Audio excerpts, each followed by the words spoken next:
Hello friends, welcome back to She's in Her Apron. Today I'm going to be sharing with you 5 fun, easy, yummy freezer meals. Today's recipes are from 3 cookbooks. One is called Easy Freeze Slow Cooker Cookbook by Ella Sanders, The Ultimate Make Ahead Cookbook by Joanne Watkinson, and Fix, Freeze, Take, and Bake. I actually got this from a school fundraiser, so if I could find where it came from, I'll link it below. All right, are you ready? Aprons on, let's go. Let's make some stuffed bell peppers. We're going to need 3/4 pound of ground beef or pork. I'm using beef. A half of a medium onion. We're going to finely dice that. 1.5 teaspoons of minced garlic. You'll need 2 eggs, a half a cup of breadcrumbs, a tablespoon of melted butter. We'll melt that down. You'll need some black pepper, salt, parsley, thyme, basil, and paprika, and 2 cups of cooked rice, and we're using jasmine rice. And I'm doubling this recipe, so I have 8 bell peppers, and you can use any color. All right, let's start making stuffed peppers.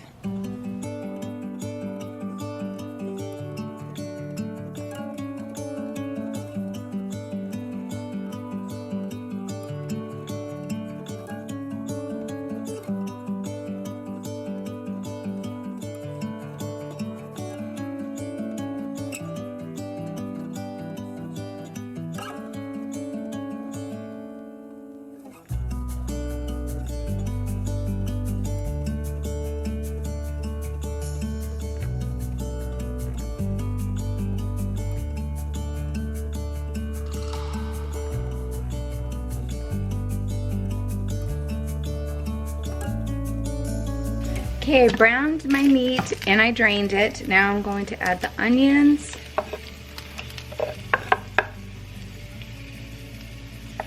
And my garlic. I'm just going to cook this until those onions soften.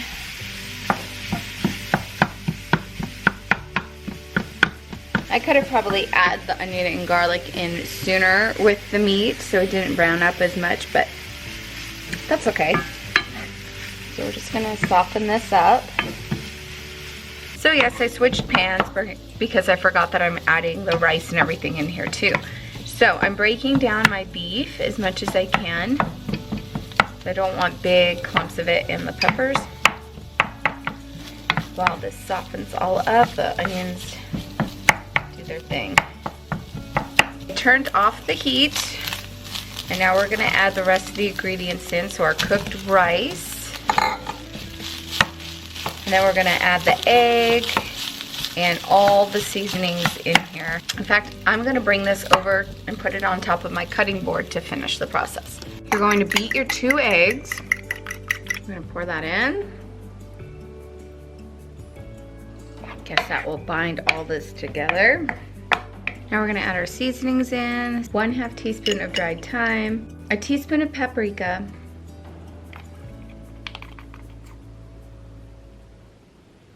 we're gonna do 3/4 teaspoon of basil, salt and pepper to taste. Okay, I'm gonna stir this together. Okay, we're gonna set this aside and work on our peppers. So it needed a little something else to me, so I put in some garlic salt, even though we have garlic in here, and it nailed it. Yum. Okay, so now I'm gonna set this aside and work on the peppers. Now I'm not gonna stuff them all the way to the brim because I do have a topping that we're gonna stick on top, a breadcrumb topping.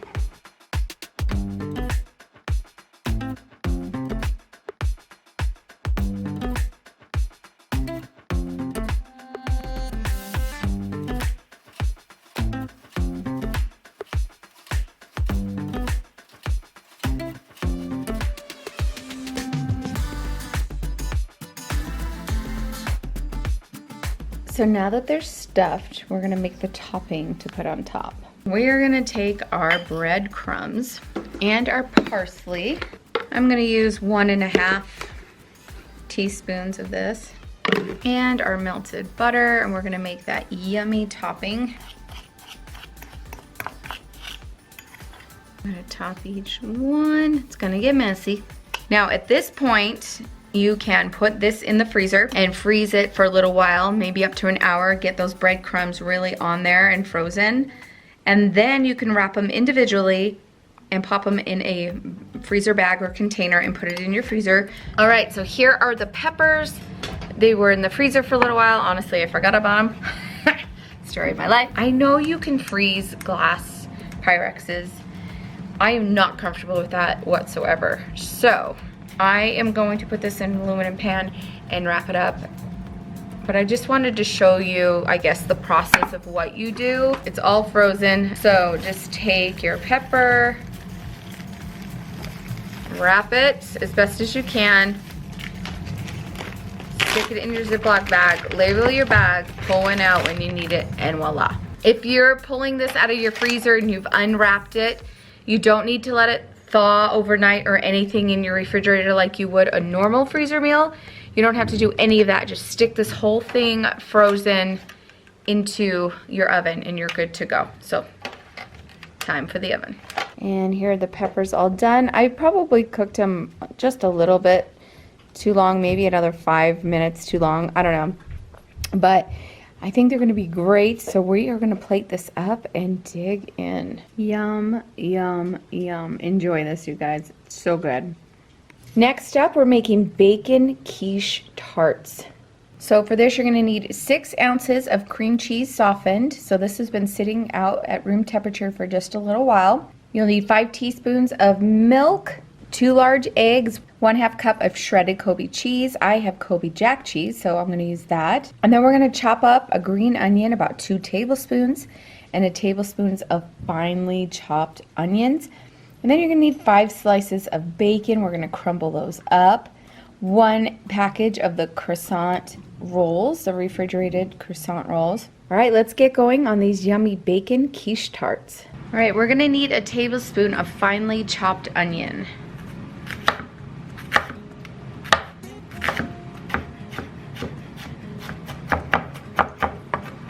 We need 2 tablespoons of chopped green pepper.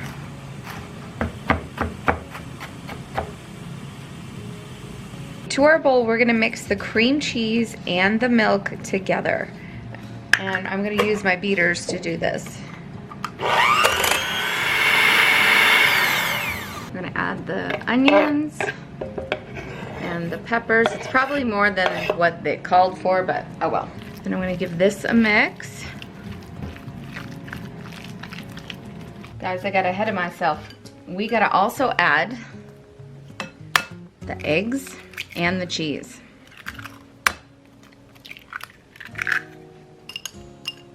And give that a mix. All right, now that we did that, let's prepare our croissants in the pan. Okay, I sprayed a silicone muffin tin. I don't know if I needed to, but I don't have the best of luck when it comes to stuff like this. So I sprayed it good. And what we're gonna do is we're gonna take a triangle and press it into the bottom of the muffin tin. So what I do is I take the triangle and I just kind of make a circle and then press it in.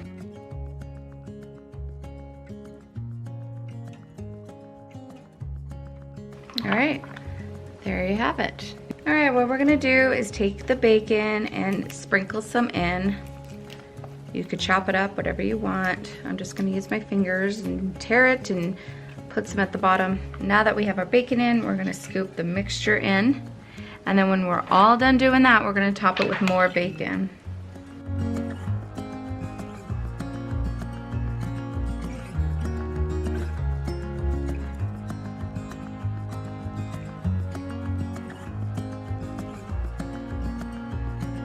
This is going in a 375-degree oven for 18 to 22 minutes.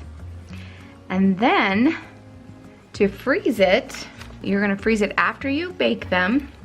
And then you can just individually wrap them or put them all in a Ziploc bag and take them out in the morning while you're getting ready.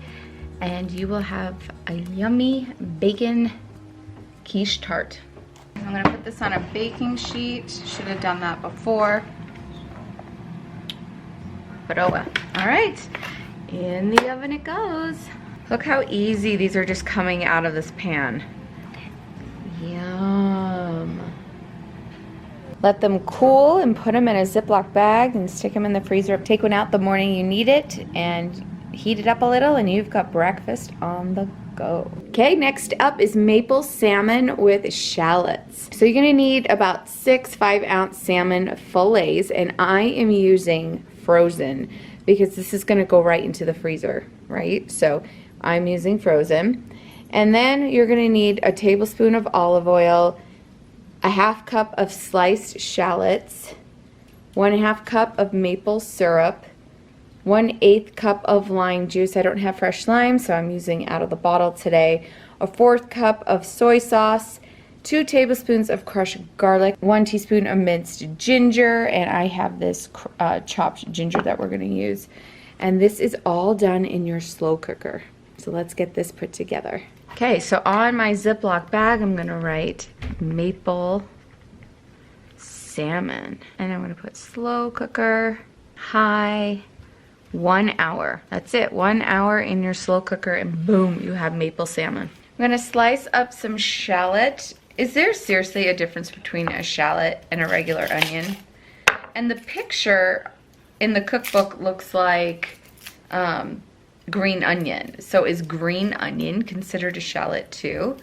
Do you know anything about onions? Will you let me know? And how different is this shallot versus a red onion? Like, I don't know, you guys tell me. What do you know about onions? This is so strong. All right, so we sliced up our shallot, and I'm gonna use my nifty garlic press to mince the garlic. This is from Pampered Chef, and it's seriously like one of the best garlic mincing tools I have ever used. Look at that. Minced garlic ready to go. In a pan, we're gonna put a tablespoon of olive oil in, and we're going to saute up those shallots, and we're gonna get them all nice and caramely. Now they say about a 1/2 cup of caramelized shallots. We're gonna get this all nice and caramely, probably about 15 minutes. They're gonna get so pretty. We're just gonna combine the rest of the ingredients, put them in this bowl. So we have our garlic. Then we'll need a teaspoon of the ginger. Okay, 1/4 cup of the soy sauce. 1/8 of a cup of the lime juice. Right, and then you're gonna need a 1/2 cup of that maple syrup. And we're gonna give this a good mix. Now we're gonna put our salmon in the Ziploc bag. We're gonna pour this over, seal it up, and pop that in your freezer. All right, these salmon fillets are bigger than the ones I had the other day that I cooked up for my family. These are big portions. So you could use fresh salmon as well, but I am doing frozen. So I have my salmon in my bag. I'm just gonna pour this mixture all in there.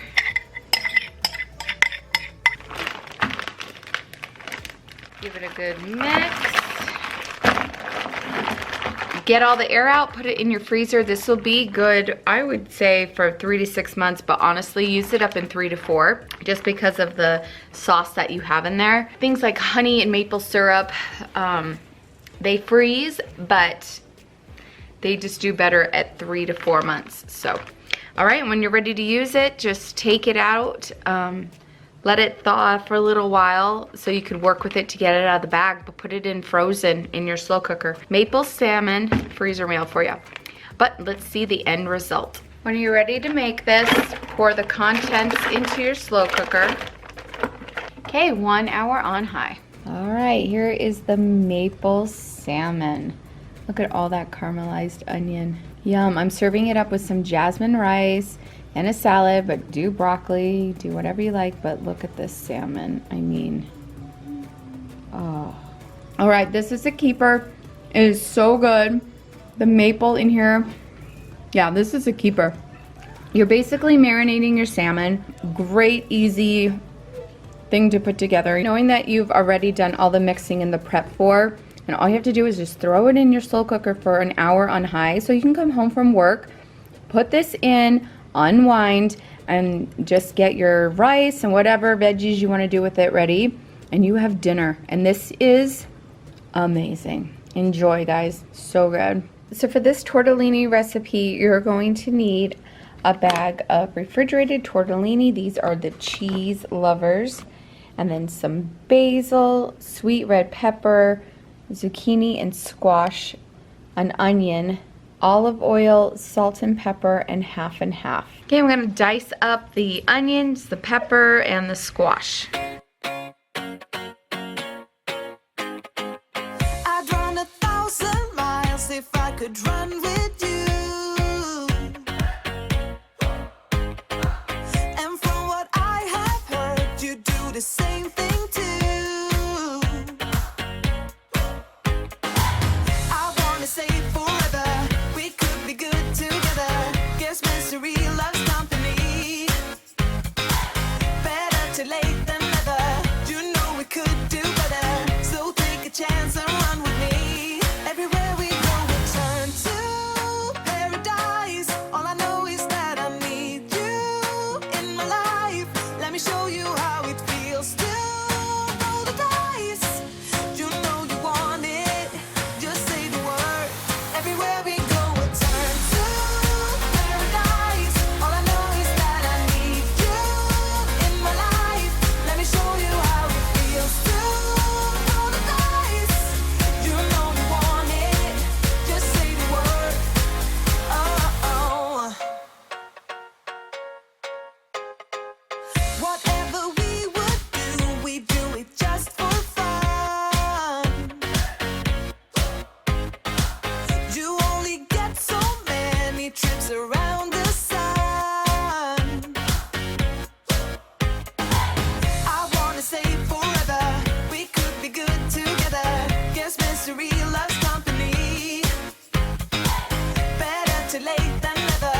You know we could do better. So take a chance and run with me. Everywhere we go, we turn to paradise. All I know is that I need. Oh, here it is all done. Look at that cheese. It's very filling. Give this a try. It is so yummy. Next, we're gonna make a yummy breakfast casserole. So you'll need 1.5 pounds of ground turkey. I'm just working today with 1 pound. 1 loaf of sourdough bread. We're gonna cut this into 1-inch cube. 10 large eggs. 1/2 cup of milk, 2 tablespoons of chopped scallion. I'm out of scallion, so we're going to use a red onion, 1 teaspoon of Worcestershire sauce, a teaspoon of ground thyme, a teaspoon of fresh ground black pepper, 1/2 teaspoon of salt, and a dash of Tabasco sauce. This is the hot sauce that we have that we're going to use today, and then a cup of shredded sharp cheddar cheese. So let's get going on this breakfast casserole. All right, I'm just browning up the ground turkey. I did put a little bit of salt and pepper in there.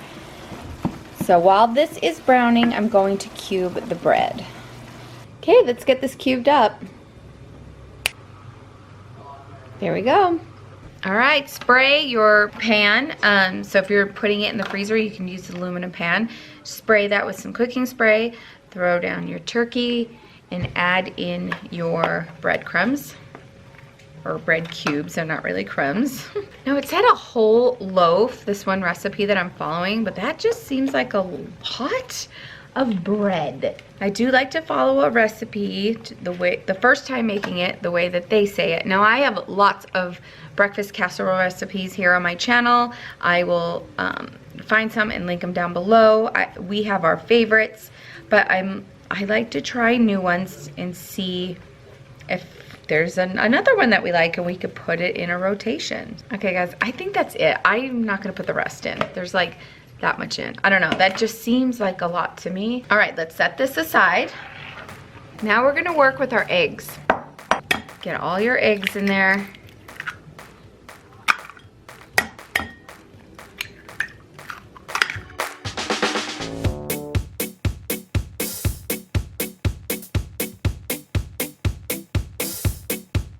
I'm going to beat these eggs first before I add everything in. I'm just gonna give these a little head start.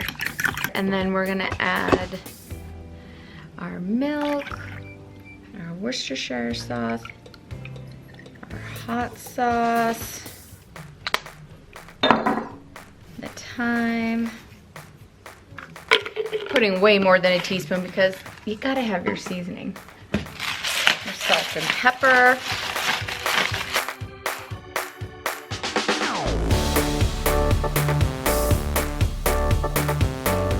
Okay, add your 2 tablespoons of chopped scallions in.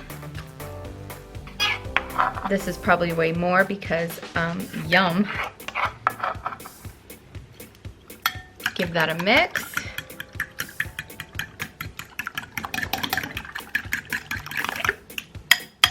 We are going to pour this over. I'm gonna try to get it as even as possible.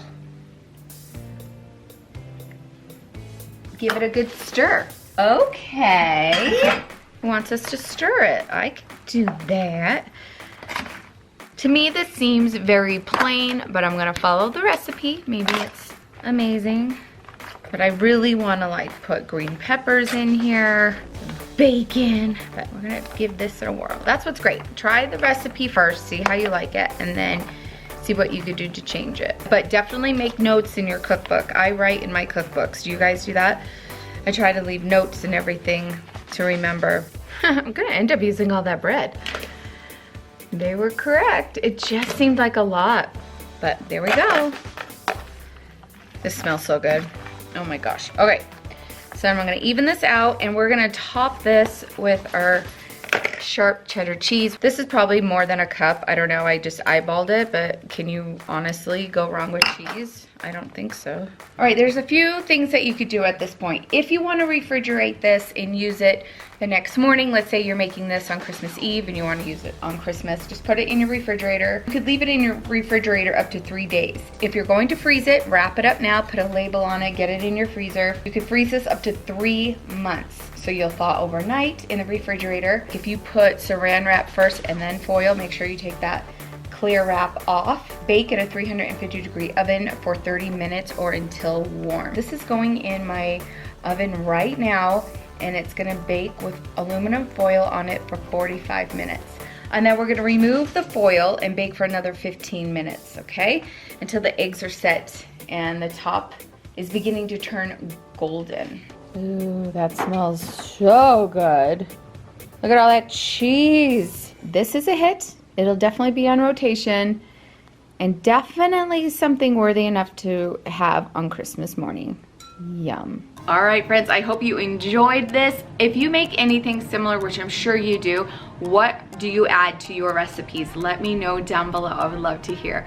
All right, friends, don't forget to go check out Karina and see what she had whipped up in the kitchen for you. Thank you so much for joining me and we will see you soon. Bye.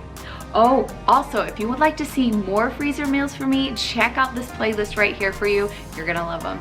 See ya.